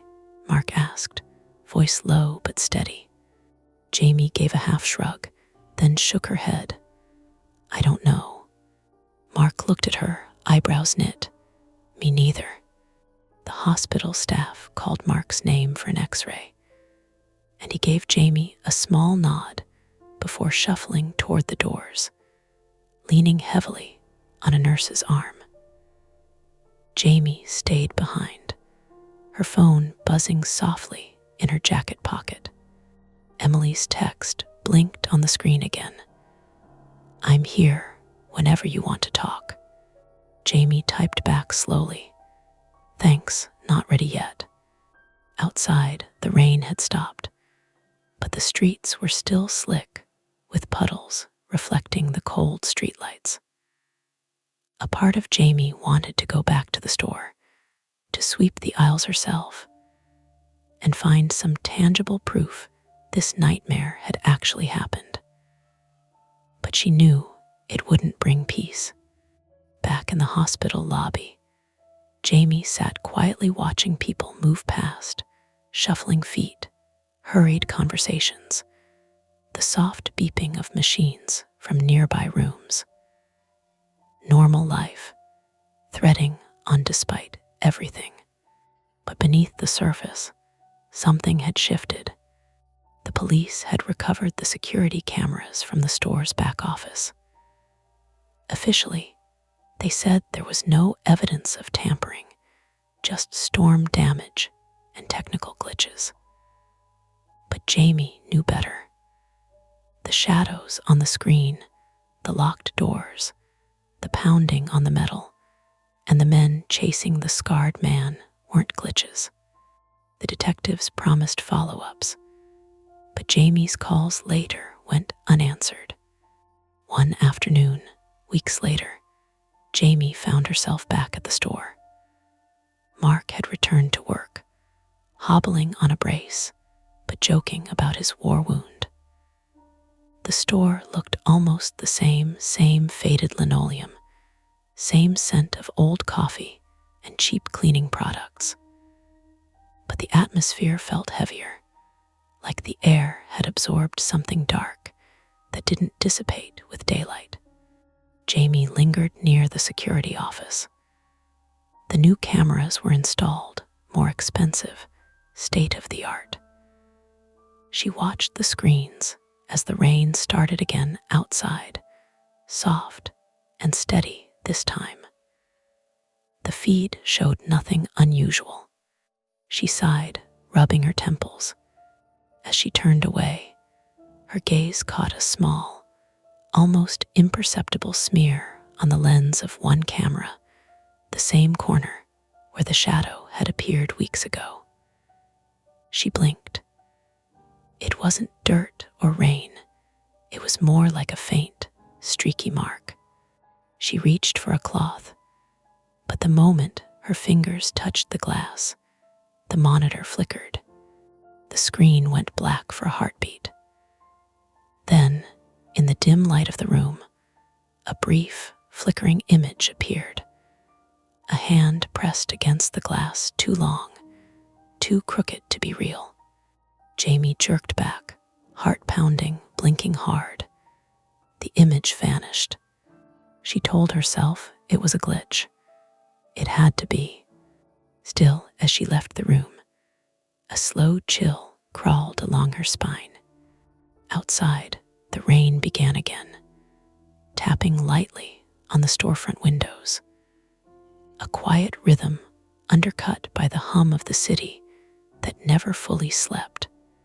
Jamie walked away, pulling her coat tight, but the feeling stayed, the sense that some part of what had happened wasn't finished with her yet. That's tonight's story. If it gives you chills, make sure to like, subscribe to Mia Horror Stories, and tap the bell so you never miss what's coming next. And if you're still brave enough, there are more dark tales waiting for you right here on the channel. Go watch another, if you dare. Hey everyone, this is Mia Horror Stories, and the title of today's horror story is The Shadow in the Window Knows My Name. For your comfort, the screen will stay black throughout the video, so you can relax without strain and just focus on the story. Make sure you stick around until the end. Sometimes the last few moments are the ones that stay with you the longest. The clock in the kitchen ticked unevenly, its second hand stuttering over the worn face like it was struggling to keep up. Outside, the sky was a dull gray, heavy with the kind of fog that seeps through cracks and turns familiar streets into blurry shapes. Maggie turned from the stove just in time to see a figure linger across the street. A man standing motionless on the cracked sidewalk in front of the old brick row houses. His shadow stretched unnaturally long, pressed against the frosted glass of the window across from him. It was just past 6 in the evening. Dusk was settling, but something about the stillness felt off. She squinted through the rain-speckled window pane, her fingers tightening around the spatula. The man's face wasn't clear, but she could swear his head turned toward her house, as if he'd noticed her watching. Then he shifted, the shadow folding with him, and disappeared behind the curtains of the apartment above. "Did you see that?" she said, voice low but sharp, as if speaking louder would make the moment disappear. Her boyfriend, Sam, didn't look up from his phone. "See what?" he asked, voice muffled. He was sitting at the kitchen table, one knee propped up, scrolling through local news. The kitchen smelled faintly of burnt toast and something metallic, probably the cast iron skillet she'd overheated before realizing she was distracted. That guy across the street, by the window. Maggie gestured, her eyes still fixed on the street. He was just standing there staring.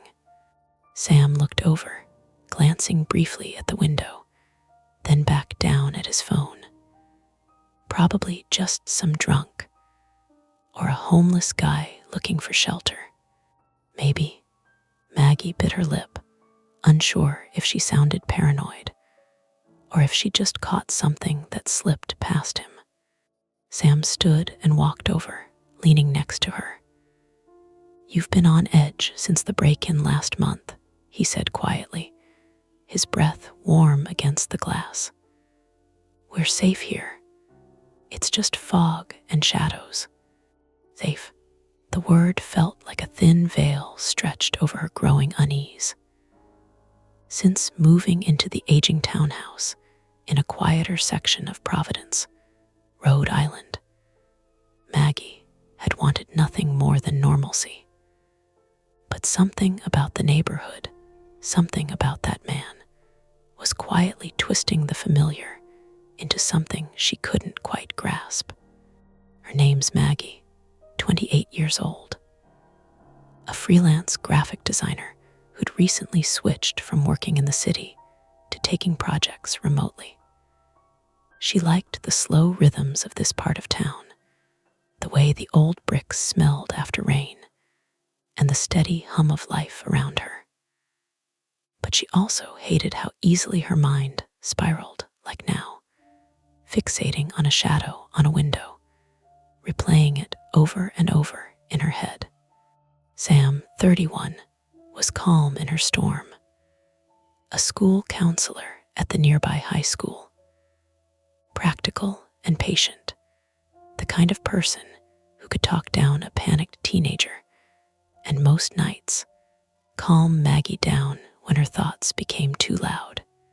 Tonight, though, even his presence felt fragile, like holding a matchstick in a wind tunnel. The rain picked up, tapping a restless rhythm on the window. Maggie pulled her sweater tighter around her arms and exhaled slowly. "Want to just head out?" Sam said, nodding toward his jacket by the door. "Grab a drink at O'Malley's. Could clear your head." She hesitated. Part of her wanted to say yes, to step away from the dim kitchen light and the creeping tension. But the other part, a whisper that had nothing to do with logic, wanted to stay, to see if the shadow would come back. Before she could answer, her phone buzzed on the counter. A text from an unknown number.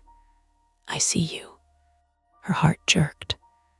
The room suddenly felt colder, the air thicker. She glanced at Sam, whose eyes had gone wide. "Who the hell?" he muttered, grabbing the phone. But the message was gone. The screen was blank. No new notification, no trace. Maggie's throat tightened. Maybe it was a prank. Maybe someone was messing with her because they knew about the break-in. But there was a truth she didn't want to admit, something about that man outside, the shadow in the window, felt connected. Sam handed her the phone back. "You want me to call the police?" She shook her head. "Not yet. Let's see if it happens again."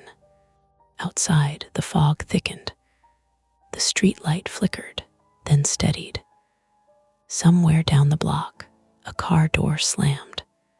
The choice hung between them: leave and shake it off, or stay and try to catch whatever was watching.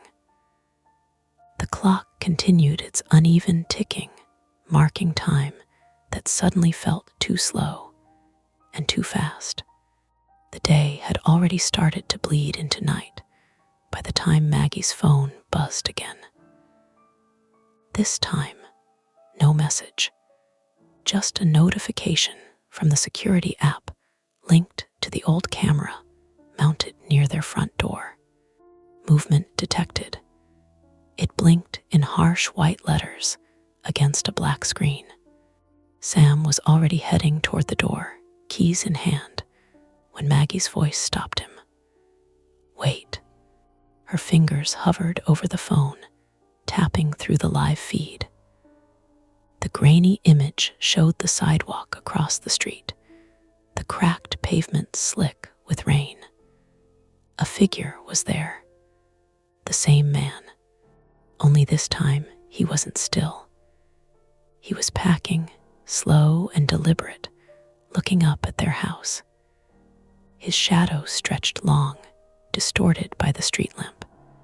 Maggie swallowed hard. "He's back." Sam's jaw tightened. "I'm calling the police."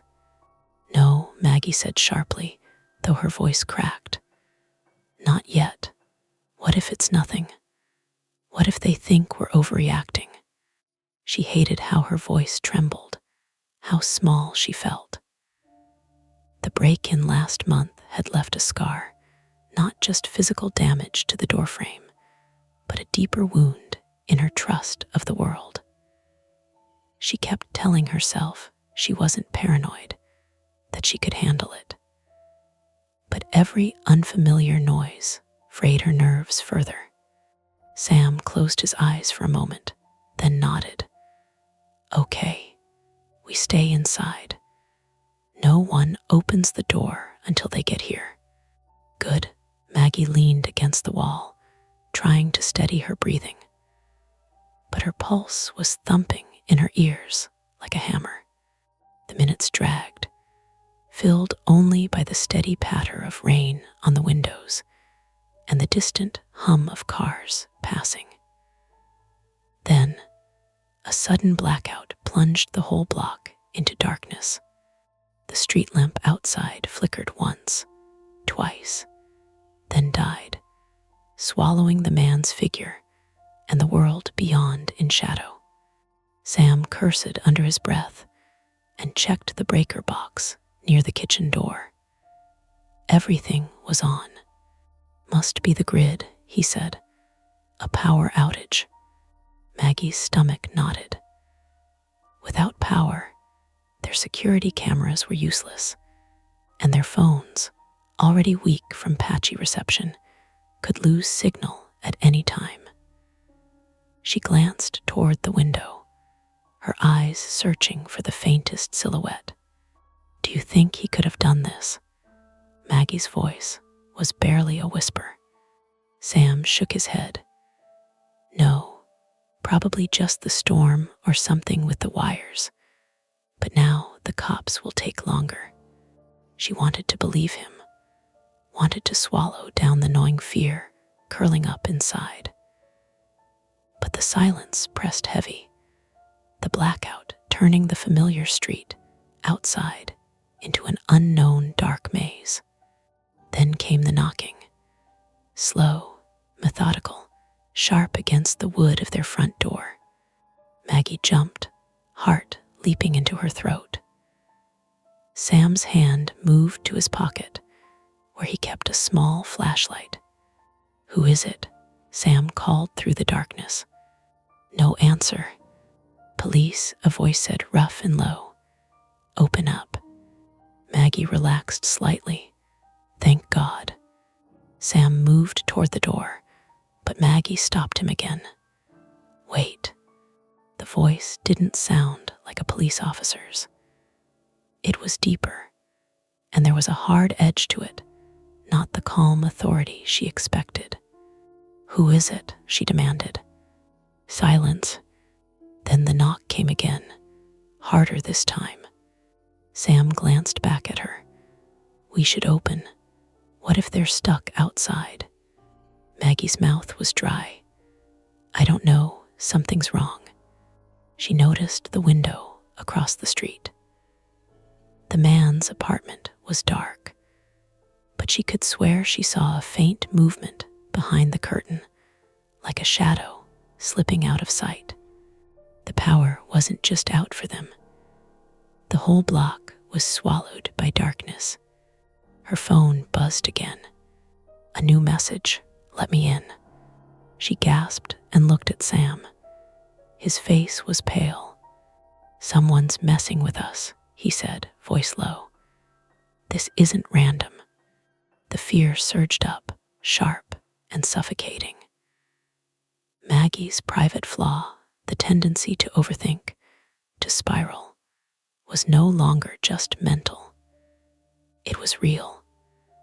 The unseen man was playing with her, twisting her nerves like a vice. They were trapped in their house with no power, no clear way to call for help, and someone just outside who knew her name. Maggie moved away from the door and toward the kitchen, grabbing the largest kitchen knife she could find. Sam grabbed a heavy umbrella from the stand. They exchanged a look, equal parts fear and determination. "Maybe we should check the back door," Maggie said, "just to make sure." Sam nodded. Good idea. The narrow hallway leading to the back door was pitch black. They moved slowly, the floor creaking under their feet. At the door, the glass panel was smeared, as if someone had pressed their hand hard against it. Maggie reached out to touch it, cold and damp. "God," she whispered. A soft thud echoed behind them. They froze. Sam swung the flashlight beam around the kitchen, but the light barely cut through the darkness. "Did you hear that?" Maggie whispered. Sam nodded, swallowing hard. "Yeah." Another knock, this time at the back door. Sam took a deep breath. "We can't stay here all night." Maggie's eyes flicked toward the window again. The silhouette was back, watching, waiting. They had a choice. Stay barricaded, helpless and trapped in the dark, or risk stepping outside to confront whatever was out there.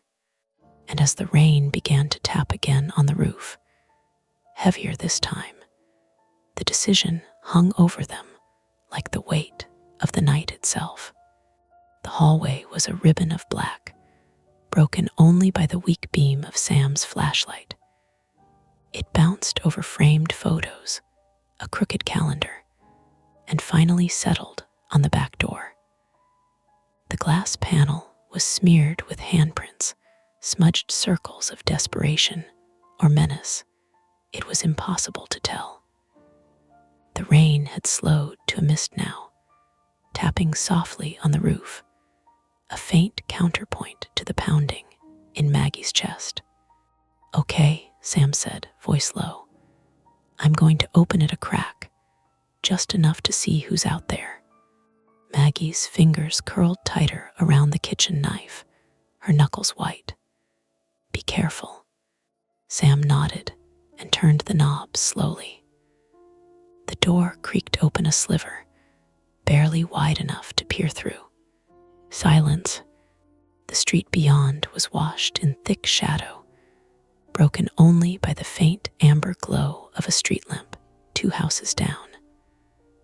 The fog had thickened again, curling low over the cracked sidewalk. No sign of anyone. "Nothing," Sam whispered, closing the door carefully. He gave Maggie a shaky smile. "Probably just some idiot messing with us." But Maggie wasn't convinced. Her eyes drifted toward the front window, and for a split second, she thought she saw a shape move in the dark apartment across the street.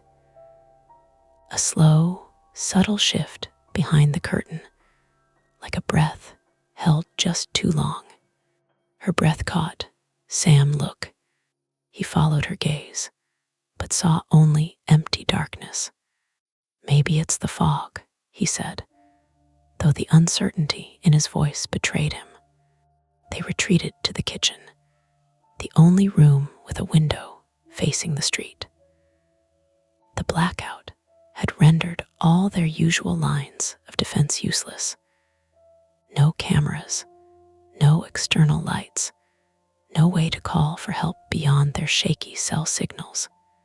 Maggie's phone buzzed again. This time, a number she recognized, her friend Claire, a nurse in the next town over.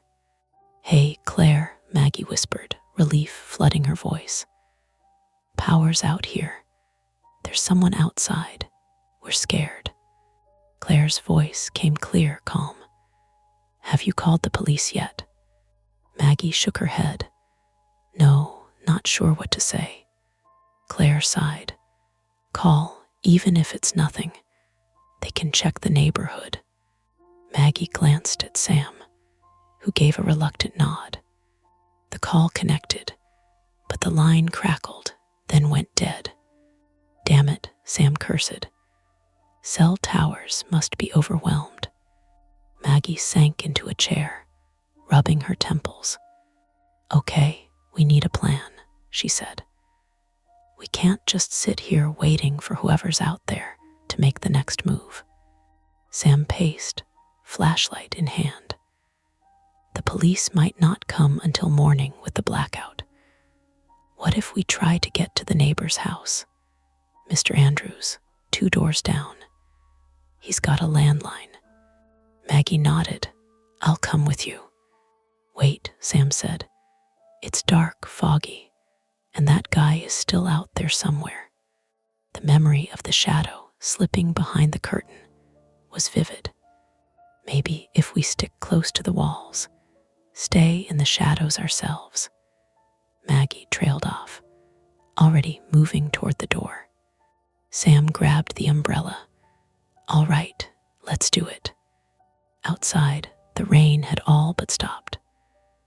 The fog thickened, swallowing street signs and mailboxes in white haze. Their street was lined with tightly packed brick row houses, each with small porches and rusty iron railings. They moved quickly, but carefully, hugging the left side of the sidewalk to stay out of sight from the window across the street.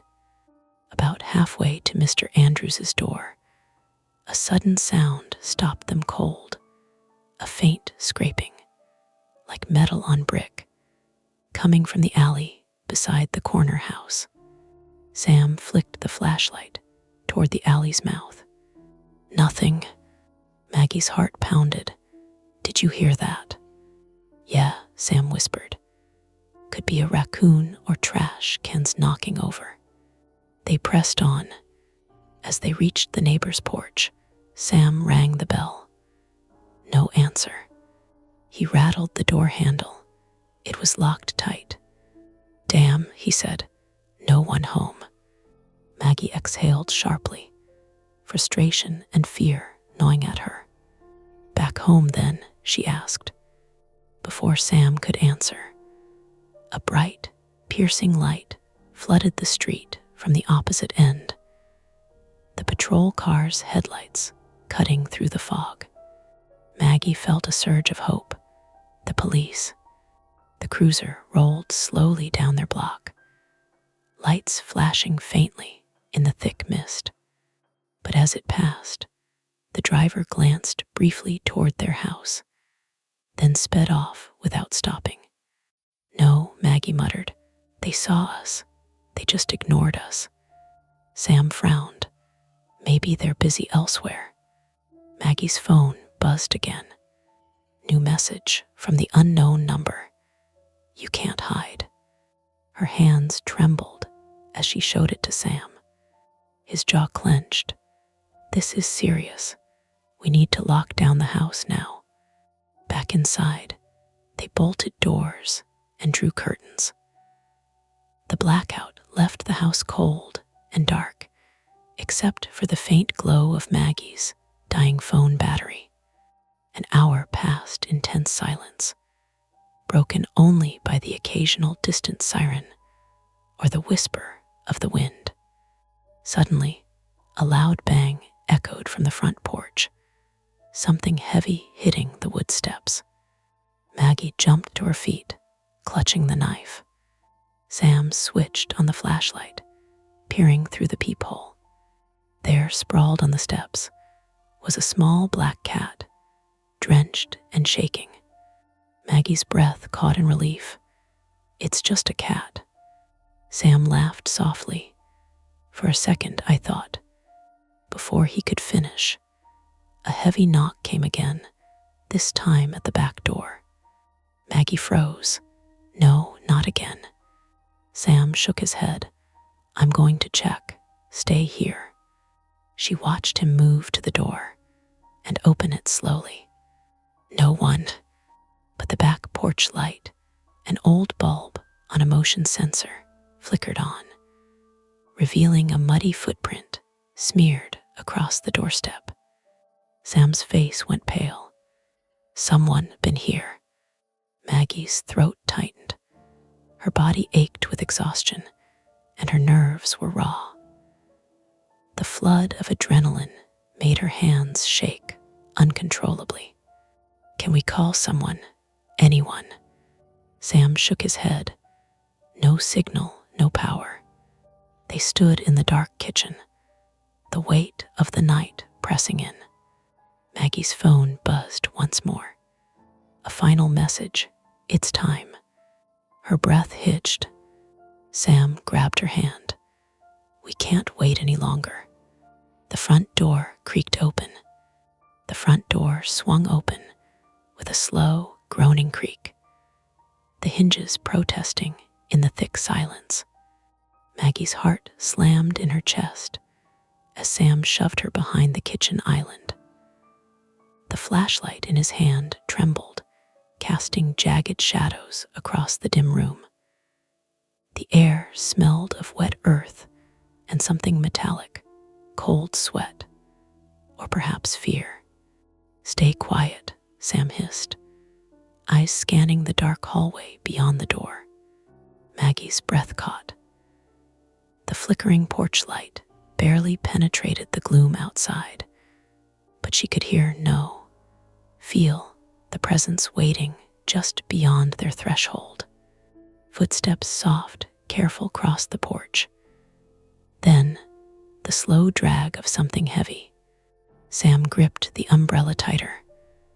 "What do you want?" he called out, voice low but steady. No answer, only silence. Then a sudden thud as a crowbar hit the doorframe, sending a splintering crack through the wood. Maggie gasped. The door trembled under the repeated blows. Sam moved instinctively, yanking the door closed and throwing his weight against it. The umbrella struck out like a club, hitting something solid on the other side. But the assault didn't stop. Maggie stepped back, the knife heavy in her palm. Her hands shook. "Call the police," she whispered, voice raw. Sam nodded and pulled his phone from his pocket. No signal. "Of course," he muttered, throwing the device onto the counter. The pounding grew relentless, and then silence. The blackness beyond the door felt like a wound, waiting to burst. Sam crept toward the window, peering out cautiously. The fog had swallowed the street. The house across from them was dark, lifeless. Maggie's eyes caught the curtain twitching ever so slightly. The man. But then the silhouette stepped back. A shadow no longer pressed to the window. Outside, a car door slammed somewhere down the block, breaking the quiet. Sam's breath was harsh in the silence. "We can't stay here. Where would we go? There's the basement. It's sturdy, small. We can barricade ourselves in there. Maybe wait out the night." Maggie hesitated. The basement was claustrophobic, and the stairs creaked underfoot. But desperation won. They slipped down the narrow steps, the damp cold rising around them. Maggie's hands scraped along the stone wall, rough and unyielding. In the basement, the weak glow of a single emergency bulb flickered on. Sam locked the heavy door behind them and wedged a metal bar in place. "Do you think he's gone?" Maggie asked, voice barely a whisper. Sam shook his head. "No, I think he's watching, waiting." They sat on the cold concrete floor, backs against the wall. The silence stretched. Maggie's phone buzzed again. One new message: "You can't hide forever." The last straw. Her hands trembled as she fumbled with the knife. Sam sat stiff, eyes dark. Suddenly, the basement window rattled a soft tap, tap, tap against the glass. Maggie's breath caught. They both froze, listening. The tapping grew louder, then stopped. A shadow moved beyond the frosted glass. Sam grabbed the flashlight and aimed it at the window. But the figure melted back into the night. "No," Maggie said. "He's trying to get in." The basement had a single, small window high on the wall, a potential entry point, but too small for a person. Unless. Sam stood and pressed his ear to the door. Then came a whisper. Maggie couldn't make it out. "Sam," she said, "we need to get out now." He nodded. They crept back up the stairs. The hallway was empty. The front door stood ajar, splintered where the crowbar had done its damage. They heard footsteps retreating down the stairs. Sam pulled Maggie close. "Go out the back," he whispered. Maggie's mind screamed with every step toward the kitchen. The back door stood cracked, but held. She pushed it open. The street was empty, save for the thick fog curling around the parked cars. They ran. Their feet splashed through puddles, breath ragged. Behind them, a figure emerged from the fog. Sam grabbed Maggie's hand, pulling her faster. The man stepped into the street, blocking their path. Maggie's knife found her grip, but Sam's arm caught her wrist. "Don't," he said. "We need to keep moving." The man's face was lit briefly by the flickering street lamp gaunt, eyes dark and cold. "Go back inside," he said, voice low and cold. "This isn't over." Sam pulled Maggie around him, and they darted down the street, hearts pounding like drumbeats. They didn't stop until they reached the local fire station, lights blazing against the fog. They pounded on the door until a firefighter opened, eyes wide at their appearance. Inside, warm and safe at last, they called the police. But the damage was done. Sam's hand was scraped and bleeding from the broken doorframe. Maggie's hands shook uncontrollably, a raw edge to her voice she couldn't control. They were safe for now, but the shadow had been real, and it knew their names. The fluorescent lights of the emergency room buzzed overhead, harsh and unforgiving. Sam sat in a plastic chair beside Maggie's hospital bed, his arm in a sling, fingers tapping nervously on his knee. The scrape on his hand had been cleaned and bandaged, but the ache radiated deeper, like a bruise on his confidence. Maggie stared at the white ceiling, tracing cracks and stains with tired eyes. Her hands were wrapped tightly in a blanket, but she barely felt the warmth. The sterile smell mixed with antiseptic and the faint hum of distant machines. Nothing about this room felt like home. "I'm sorry I dragged you into this," she whispered, voice raw. Sam reached over, squeezing her hand gently. "Don't be, we're in it together." It was the truth they both needed to hold on to, even as the weight of everything settled over them. The police had come and gone hours ago, taking statements and fingerprints, promising to patrol the neighborhood more frequently. The broken doorframe was documented as evidence, but Maggie knew the officers were stretched thin, and the man who'd stalked them was still out there somewhere. "Did you get anything from the cameras?" she asked the officer, her voice brittle. He shook his head. "Power outage wiped most of the footage. We'll check neighbors' security systems, but with the fog and darkness, it's slim." Maggie's chest tightened. It was the worst-case scenario she dreaded. No clear suspect, no answers, just a lingering threat. After they left the hospital, Sam drove her home in near silence. The town was still quiet, the fog lingering like a ghost, clinging to street lamps and empty porches.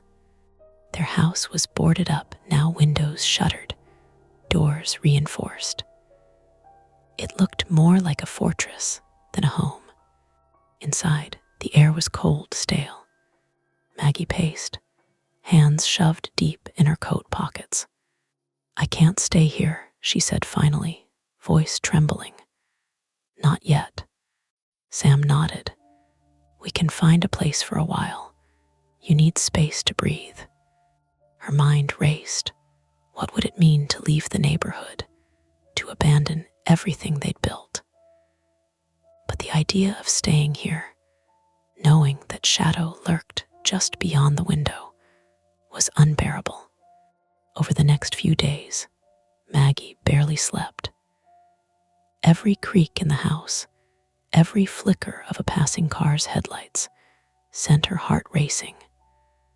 Her thoughts spiraled, fighting the edges of panic.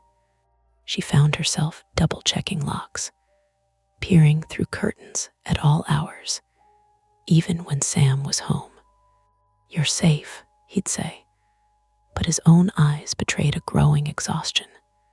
One evening, as they sat together on the couch under a thick blanket, Maggie's phone buzzed again. Her stomach dropped. She hesitated, then swiped to open. No message, just a missed call from an unknown number. Her fingers froze over the screen. Sam reached for the phone. "Don't answer it if you don't want to." She shook her head. "I have to know." Pressing the call back button, the line rang. A voice answered low, calm, and strangely familiar. "Hello, Maggie." She dropped the phone, a cold sweat breaking out. Sam pulled her close, whispering, "It's over." But Maggie wasn't sure if that was true, because some shadows don't disappear, they wait. And that's the end of today's chilling tale. If you enjoyed this story and want more nights full of suspense, don't forget to hit that like button, subscribe to Mia Horror Stories, and turn on the bell so you never miss a scare. I've got plenty more stories waiting for you, so stick around and check out the other videos on the channel.